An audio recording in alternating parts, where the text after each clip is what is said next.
এই সকালটা জমে যাবে যদি এরকম খিচুড়ি, গরম গরম খিচুড়ি থাকে, আর এই যে হাঁড়ি শুদ্ধ গোস্তের হাঁড়ি। তো কেমন হবে বলেন? আজকে খাওয়াটা কিন্তু জমে যাচ্ছে।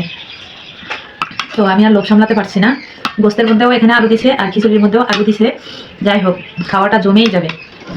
তো একটু ঝোল না নিলে খিচুড়ি ভালোই লাগবে না। এই যে এক হাঁড়ি গোস্ত, মুরগির গোস্ত আর খিচুড়ি জমে যাবে। তো খেয়ে দেখি কেমন হয়েছে। আমার খিচুড়িটা না অনেক মজা লাগে। বিসমিল্লাহ।